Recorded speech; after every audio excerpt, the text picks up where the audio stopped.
Hello, I'm June E. Towns, founder of June E. Towns and Gospera, and you're watching Consider It Blacklit.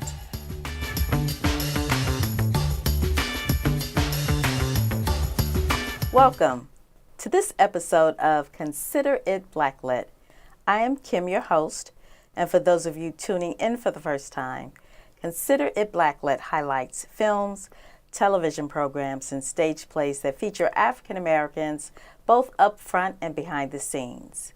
We also discuss social issues as it relates to some of these programs and how they may or may not impact our communities. So thank you for tuning in, and we hope you continue to tune in each week.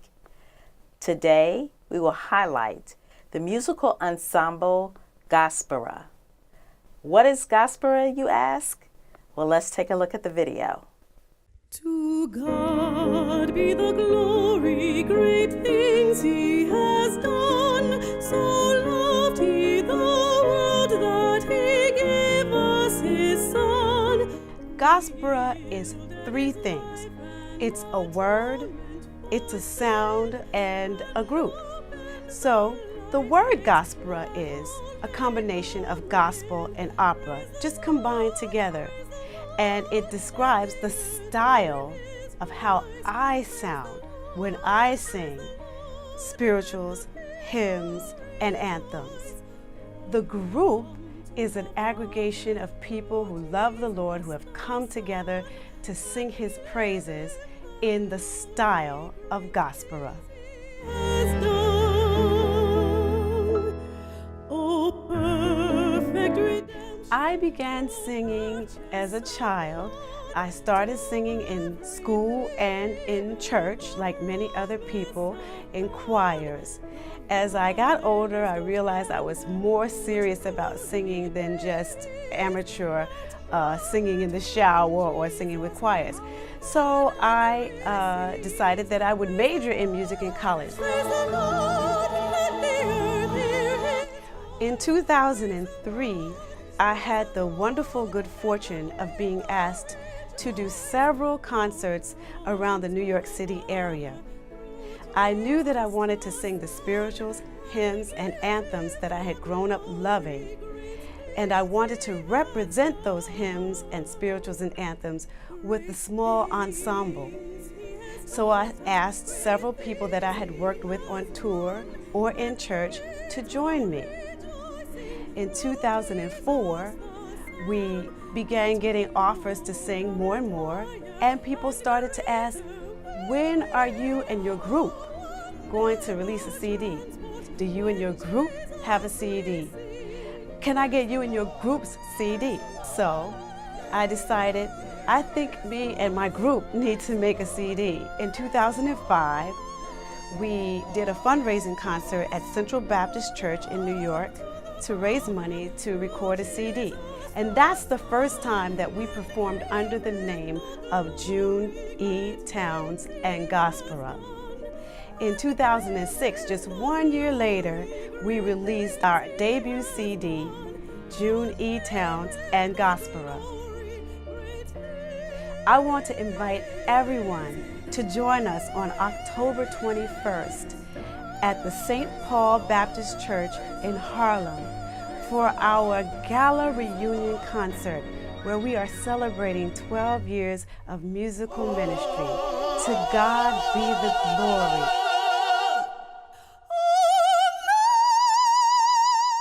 Today, our guest is June E. Towns, founder of June E. Towns and Gospera. Welcome, June. Hi, thank you for having me. We're excited to have you here too. So in the video, you had mentioned that you did singing more than just a hobby and in the shower. Why don't you tell our audience a little bit more about your musical background? I started singing, as many people did, in church choir and school choirs. I was really shy though. I was very nervous about my singing because I had a gentle, childlike voice.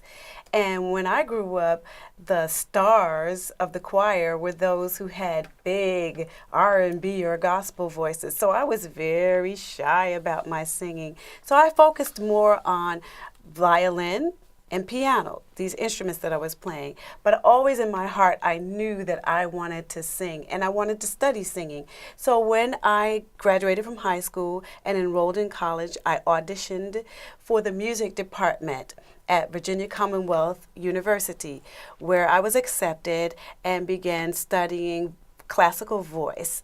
I went on to study classical voice and receive a master's of music at the Manhattan School of Music, where I also received a professional studies degree in classical voice performance. Oh, nice, nice. And for those of you who didn't know, the video you just saw, that was June singing in the background. Beautiful voice. Thank you. Now, in the video, you also mentioned that you got a group of people together to form the ensemble. How did you go about picking the members for your group? Well, I had sung in different choirs here in New York, different traveling ensembles, and in church at Canaan Baptist Church of Christ, where I was attending at that time. And so through those different entities, I met several wonderful singers. And there were many who had not only beautiful voices, but wonderful personalities. And so when I decided to put the group together, I knew who I could call on based on their talent and their personalities. Oh, that's great. So, like you said, they had like really pleasant personalities and beautiful personalities. They were lovely people. So I know you have some funny stories you can tell about the group when you first started. Well, these great personalities and I got a big, we got a big opportunity to sing a concert at the Mount Airy Church of God in Christ in Philadelphia, Pennsylvania. We were very excited. We booked a bus, a charter bus. We also brought with us the string quintet. We brought dancers with us and narrator, and we brought guests with us. So we're on our way to Philadelphia for our 2-hour trip, and we are enjoying the ride. At about 2.5 hours, you know, I realized I saw some trees and some mountains, and I thought, I don't know if we're in the right direction. But I was playing it cool. I asked the driver, are we good? He said, we're good. You know, slowly, one by one, each one of these lovely personalities came up to me from the back of the bus and whispered in my ear, you know, Miss June, I think we might be lost. You know, it doesn't look like we are headed toward Philadelphia. It looks like we're headed toward the mountains. By the 10th, 12th person, I was just frustrated. So I stood up and I said in the microphone, those of you who know me know that by now my shell is cracked. We are lost and we are late. So that became a joke. From that point forward, if something happened that was a little frustrating, the Gospera ensemble would say, those of you who know her shell is cracked. That became like the long-running joke, you know, the shell is cracked. Yeah, I can only imagine. Yeah. That sounds hilarious. It was like Gilligan's Island. We went out for a 3-hour tour. We ended up lost. Tell us about some of the challenges you've had with the group. Well, I think that the main challenge we've had is with people in their lives moving forward. So people have gotten married and started to have children, and because of that, they weren't able to participate as regularly or even at all. People have gone on to sing in greater venues, and people, their lives have just changed. They've gone back to school. We've had people who have become ministers, and now they're in other countries doing missions. You know, that's been our biggest challenge, is watching members move forward. But that's also my biggest joy, because I like to think that I had a hand in the development of these people, just maybe a little hand in it, you know, in the development of their character as well as their spirituality and definitely their musicality. But that's been and then the next biggest challenge is really, if I'm going to keep it real, the next biggest challenge has been that people don't want to pay us the value of what we're presenting. Many times people feel that if you're singing Christian music, that, you know, you should want to give your talent to an event or to a service because of your love of Christ. And we do love Christ, and Christ blessed us with this talent, and he blessed us with it so that we could make a living as well as bring joy and sing his praises. So it's often difficult to get people to pay us the value of our worth. I know, because you guys bring top-notch entertainment. You describe your style of music as a combination of gospel and opera. Tell us how it's received by people who do the traditional gospel as well as people who do opera. Well, when you have someone who's a traditional gospel singer and a traditional, very strict opera singer, these people are purist, and many of those people see what we do as wonderful, and they applaud it and encourage. But our true audience lies in that listener who falls in between the purist of gospel and opera. Someone who maybe doesn't really enjoy going to the opera, doesn't understand it, and the notes are too high, and they've never been drawn to it in a way that they could receive it. And when they hear Gospera, they hear it in a way that they can receive it. The same holds true for the gospel purists. There are the gospel person who enjoys gospel, but maybe not hardcore gospel. They enjoy the music, they enjoy the message, but maybe sometimes it's maybe too energetic for them. And so when we bring those improvisational aspects of gospel music to the stage, they're able to receive it. And so that's where our audience lies, that person in the middle, Awesome. That's great. Tell us how your music is relevant today. Well, Kim, that's a question I'm glad you asked, because I believe our music is relevant because I do a lot of spirituals. I am very proud of the fact that I do spirituals in my concert, because I believe that every culture should preserve what is a part of their culture. And the spiritual is truly a part of and a foundation of the African American culture. So the preservation of the spiritual makes it relevant today. If you look at any movement, any civil rights movement, you will hear the spiritual and even hymns that are traditional in the African American church sung. It's like the soundtrack of the movement. And so as we move into today, talking about today, we see such turbulent times. We see events that mirror those of 50 years ago. And just as they did 50 years ago, just as they used and incorporated the spiritual to support their movement, you will hear that again today. When you saw people marching in films from the civil rights movement, you heard them singing a spiritual. They may have changed the words a little bit, but it was a spiritual or a hymn. When you saw them in a church rallying against hatred and bigotry, you heard them singing spirituals and hymns.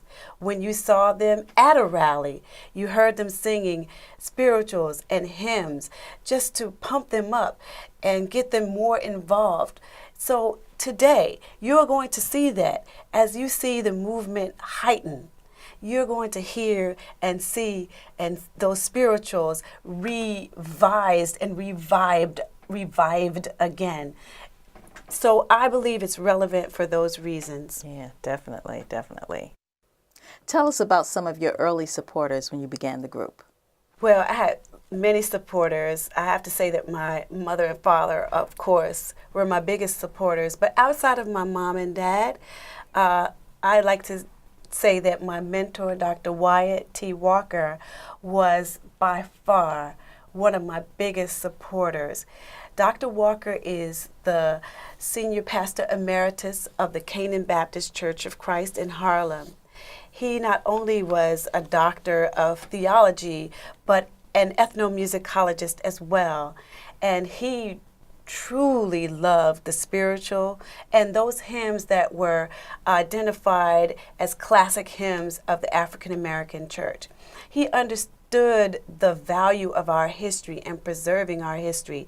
And if you know anything about Dr. Walker, you know that he was chief of staff of the Southern Christian leadership with Dr. Martin Luther King. And so, as I said earlier, the spirituals served as a soundtrack of that movement.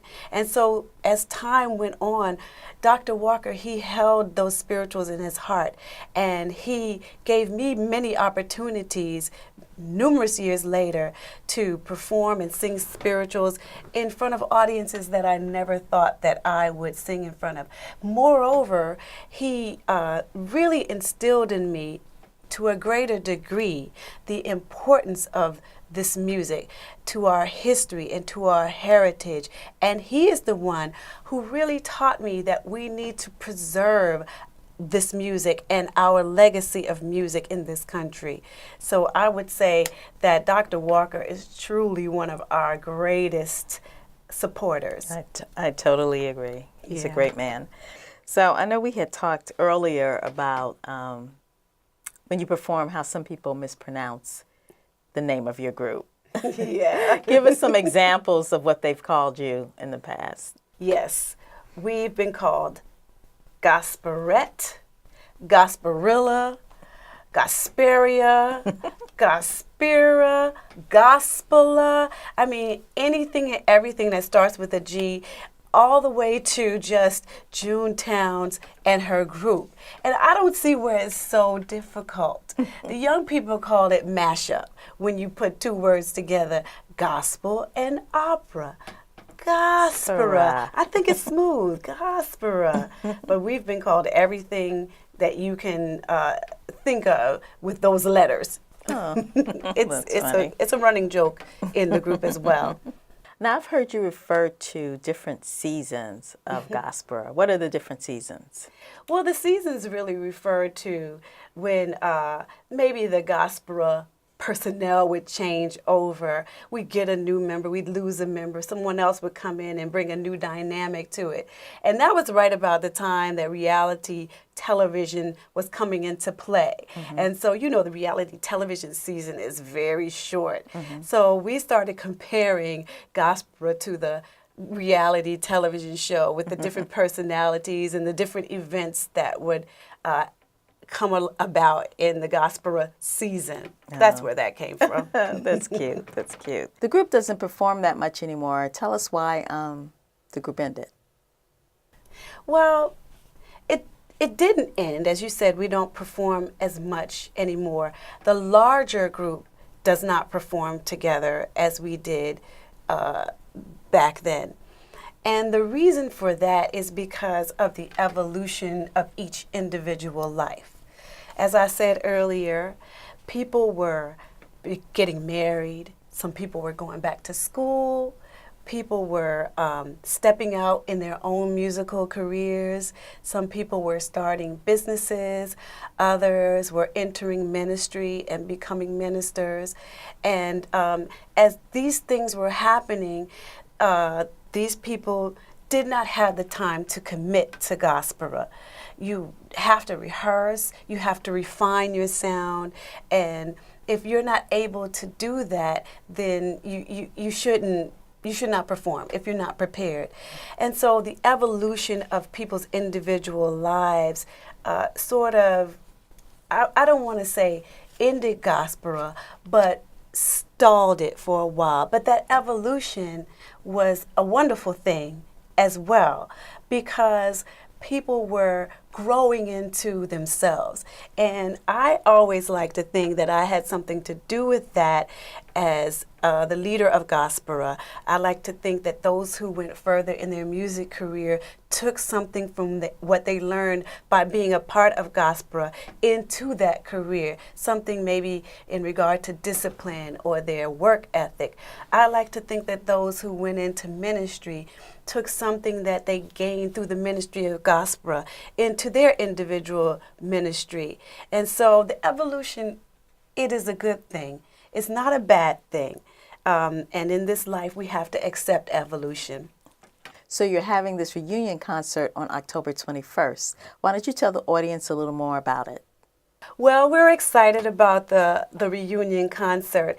Everybody's very excited about coming back together. We have original members and we have members that came into the group through the years that will be singing. We'll be singing all of the Gospera classics, from To God Be the Glory all the way to For Every Mountain, and we will sing spirituals and hymns. We will not leave those out.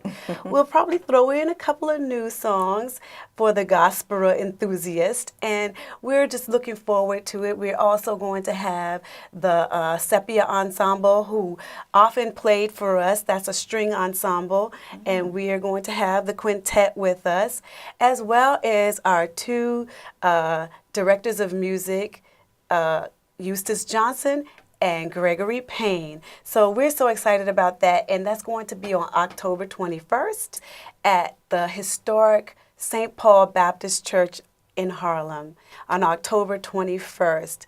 That's a Saturday, so you don't have to worry about work that day, and it's a free concert. Free concert, so everyone should come and bring a guest. Yes, and we're going to put information on the screen about it, so you can write it down and not forget and make sure you come. I do want to circle back to your CD, June E. Towns and Gospera. If anyone in the audience wanted to purchase a copy, where could they find it? They could go online to cdbaby.com and then just type in June E. Towns and Gospera. Oh, okay. That's great. That's not Junie Towns. It's June E. Towns. That's one of our other names, Junie Towns. Well, that's our time for today. Make sure you mark your calendars for October 21st, June E. Towns and Gospera Reunion Concert. Make sure you come out and support. We're going to give you a little sneak preview of the talent you're going to see. But until next week, consider yourself blacklit. Thank you. I'm gonna ride the chariot in the morning, Lord. I'm gonna ride the chariot in the morning, Lord. I'm getting ready for the judgment day. My Lord, my Lord. I'm gonna ride the chariot in the morning, Lord. I'm gonna ride the chariot in the morning, Lord. I'm getting ready for the judgment day. Hi, my name is Eustace Johnson. I've been a member of Gospera since 2005, and I love Gospera because it's a music that is overlooked lately in the churches. It's not done as much, and it's something that people need to hear. My name is Monique Daniels. I've been with Gospera since 2005, and that makes 12 years. One of the things that I really enjoy about being in Gospera is that it's a fun environment. It's hard to work too at times, but this is a family environment. We love each other, we fuss back and forth, but it makes for a great sound. And I love the fact that we can bring some of history into the future. My name is Miracle Jones. I've been a member of Gospera since 2012. I enjoy Gospera because of the relationship I have with June Towns, but also the type of music we sing to the world. Hi, my name is Devon Douglas, and I have been with Gospera for 4 or 5 years now. I enjoy singing with Gospera because it melds the two genres that I love the most, which are gospel and classical music. Hi, my name is Charles Anthony Thomas. I've been a member of Gospera since 2005, right out of college. And I love singing with Gospera because it takes me back to my roots, my training when I was in the Boys Choir of Harlem. We've done a lot of these songs, and it just took me back to that memory. And I always enjoy singing with June and all the other members of Gospera, and it's a pleasant experience, and I'm really excited for this reunion concert. My name is Monty Burnett. I've been singing with Gospera since 2009, and it just feels great to sing with the ensemble. Hi, my name is Phyllis Day. I've been with Gospera for 6 to 7 years, and the reason that I'm with Gospera is really was a challenge for me to be in a classical group because I sing mostly R&B and jazz. Those are my two main things that I sing, but I enjoy it immensely. My name is Kokita Cotman DeSouza, and I've been singing with Gospera since 2007, for 10 years now. Gospera eases my soul. I love praising Jesus, and it's an amazing group. Amen.